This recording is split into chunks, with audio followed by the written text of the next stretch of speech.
بسم اللہ الرحمن الرحیم۔ السلام علیکم ورحمۃ اللہ وبرکاتہ۔ اللہم صلی علی محمد وعلی آل محمد۔ اللہ تعالیٰ کی ذات سے امید ہے آپ ناظرین خیر و عافیت سے ہوں گے۔ اللہ پاک آپ کو اپنے حفظ و امان میں رکھے، دنیا آخرت کی خوشیاں نصیب فرمائے۔ عبادت بجا لانا اللہ تعالیٰ کا حکم ہے، تزکیہ نفس کا ذریعہ ہے، روح کی غذا ہے اور تسکین قلب کا ذریعہ ہے۔ عبادت اور تسبیح تمام کائنات اور مخلوقات کا باطنی فرض منصبی ہے، جس میں جاندار اور بے جان سب ہی یکساں مشغول ہیں۔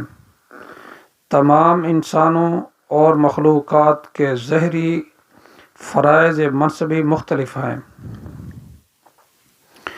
مختلف انسانوں کی ظاہری یعنی دنیاوی ذمہ داریاں بھی مختلف ہیں، جیسے کوئی حاکم، کوئی تاجر اور کوئی کسان۔ اسی طرح سورج، چاند، ستارے، پہاڑ اور درخت وغیرہ کے ظاہری فرائض مختلف ہیں، مگر باطنی فرض منصبی ایک ہی ہے۔ پھر انسان عبادت سے کس طرح لا تعلق ہو سکتا ہے؟ ہمارے گرد و نواح میں ہر چیز ذکر الہی میں مشغول ہو اور ہم اعلیٰ مخلوق ہو کر بھی اس سے عاری ہوں، آخر کیوں؟ انسان تو پیدا ہی عبادت کے لیے کیا گیا ہے۔ اسلام اور کفر میں فرق کرنے والی چیز عبادت اور نماز ہے۔ اسلام میں مادی اور روحانی ترقی دونوں لازم ہیں، تاکہ دنیاوی ترقی کے ساتھ ساتھ اخلاقی روحانی ترقی کا معیار اس قدر بلند ہو کہ انسان مادہ پرست نہ بن جائے بلکہ خدا پرست رہے۔ اس وقت مادہ پرستی مادی ترقی راکٹ کی رفتار سے ہو رہی ہے اور روحانی ترقی کی رفتار چونٹی کی طرح ہے۔ مادی اور روحانی ترقی میں مناسبت اور توازن ختم ہو گیا ہے۔ انسان کو کردار کے لحاظ سے دیکھیں تو حیوانیت تک پہنچ چکا ہے۔ اسی لیے مادی ترقی فتنہ، فساد اور ظلم کا باعث بن رہی ہے اور امن و خوشحالی میسر نہیں ہے۔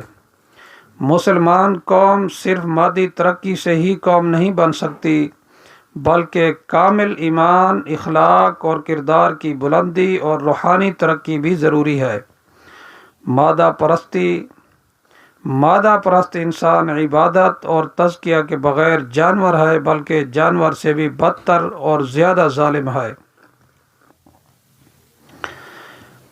انبیاء اکرام نے مادی ترقی سے زیادہ روحانی ترقی کی طرف توجہ دی ہے، جبکہ ہم صرف مادی ترقی سے قوم کو قوی بنانا چاہتے ہیں، کیونکہ ہمارے دلوں میں صرف مادی ترقی کی قدر ہے اور روح کی قدر و قیمت کا علم اور احساس تک نہیں ہے۔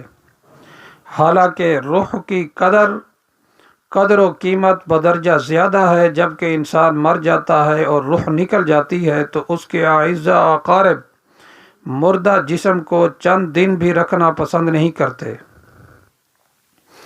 کیونکہ بغیر روح کے وہ بے قدر ہے، اور انسان میں اصل قدر تو روح کی تھی، جس کے جدا ہونے سے جسم نکارہ ہے۔ جس طرح ہمارے نزدیک مردہ جسم کی کوئی قدر نہیں، اسی طرح اللہ تعالیٰ کے نزدیک روحانی مردہ کی کوئی قدر و قیمت نہیں ہے۔ جسم تو ایک چھلکے کی طرح ہے، جیسے بادام اور اخروٹ اور آم وغیرہ پھلوں کا چھلکا ہے۔ اصل قیمت تو گری اور گودے کی ہوتی ہے، چھلکے کی نہیں۔ عطر کی چھوٹی سی شیشی کی قیمت مٹی کے تیل کی بڑی بوتل سے کئی گنا زیادہ ہے۔ مسلمان کو چھلکے کا خریدار نہیں بننا چاہیے، بلکہ گری اور گودے کا تاجر بننا چاہیے۔ بادام کے خریدار کو گری کے ساتھ چھلکا تو لازم حاصل ہوگا، اسی طرح عبادت کرنے والا اور اطاعت بجا لانے والے کو دنیا ضرور حاصل ہوگی۔ اس کے ساتھ آج میں آپ کو ایک وظیفہ بتاؤں گا، اللہ پاک آپ کو کرنے کی توفیق دے۔ وظیفہ یہ ہے کہ وظیفہ بتانے سے پہلے آپ سے گزارش کروں گا، اگر آپ نے میرے چینل کو ابھی تک سبسکرائب نہیں کیا تو سبسکرائب کرے، تاکہ ہمارا آنے والا ہر عمل اور وظیفہ آپ تک بآسانی پہنچ سکے۔ اللہ پاک کا اسم گرامی، اسم مبارک یا رزاق، یہ رزق کی ضروریات زندگی کا نام ہے، اور اس اسم رزاق کے پڑھنے والے کو خزانہ غیب سے روزی ملتی ہے۔ اگر کوئی بعد نماز فجر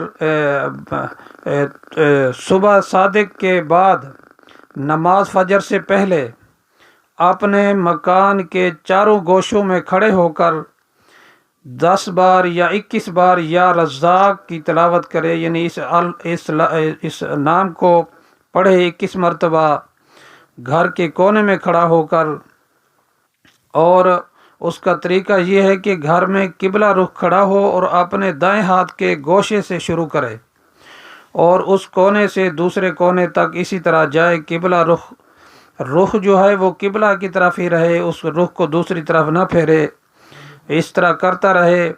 اس کے بعد دن کے وقت کسی بھی ٹائم 313 مرتبہ یا رزاقو کو پڑھے، انشاءاللہ رزق کشادہ ہوگا اور اللہ پاک آپ پر اپنا خاص فضل فرما دیں گے، رزق کی پریشانی ختم ہوگی۔ اللہ پاک ہم سب کو اس پر عمل کرنے کی توفیق عطا فرمائے۔ السلام علیکم ورحمۃ اللہ وبرکاتہ۔